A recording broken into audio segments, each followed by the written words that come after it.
အမေရိကန်ကအီရန်ကိုမကြခင်စစ်ရေးအရတိုက်ခိုက်လာနိုင်တဲ့အခြေအနေနဲ့ပတ်သက်ပြီးမှန်းဆချက်တွေကြဲကြဲပြန့်ပြန့်ရှိနေချိန်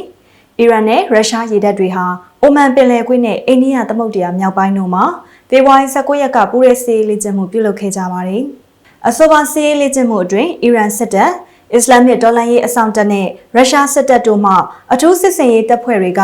ပြန်ပေးဆွဲခံရတဲ့သင်္ဘောတစ်စင်းကိုကယ်ဆယ်တဲ့ပုံစံမျိုးစစ်စင်ရေးတရက်လှုပ်ဆောင်ခဲ့တယ်လို့အီရန်စစ်တပ်ရဲ့ website မှာဖော်ပြထားပါတယ်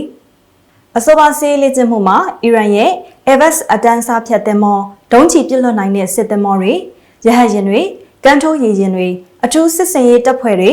တိုက်ပွဲသောအမြန်ရေယာဉ်ငယ်တွေနဲ့အခြားသောဆက်လက်နက်ပစ္စည်းတွေပါဝင်ခဲ့ကြောင်းသိရပါတယ်။ IRGC အနေနဲ့အခုသတင်းပတ်အစောပိုင်းကမဟာဗျူဟာအချက်ချကြတဲ့ Hormuz ရေလက်ကြားကိုယာယီပိတ်ထားက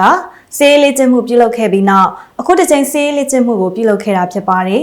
။ဒီတော့တွင်အမေရိကန်သမ္မတဒေါ်နယ်ထရန့်ကအီရန်အနေနဲ့၎င်းရဲ့နျူကလ িয়ার အစီအစဉ်နဲ့ဆက်လင်းပြီး10ရက်ကနေ15ရက်အတွင်းသဘောတူညီမှုရယူဖို့ဖေဖော်ဝါရီ19ရက်ကပြောကြားခဲ့ပြီးသဘောတူညီမှုရယူခြင်းမရှိပါကအလွန်ဆိုးရတဲ့အရာတွေဖြစ်လာလိမ့်မယ်လို့လည်းသတိပေးခဲ့ပါတယ်။အဲ့ဒါကလုံလောက်တဲ့အချိန်အတိုင်းအတာဖြစ်မယ်လို့ကျွန်တော်ထင်ပါတယ်လို့ Trent က Air Force One လေယာဉ်ပေါ်မှာသတင်းထောက်တွေကိုပြောကြားခဲ့တာဖြစ်ပါတယ်။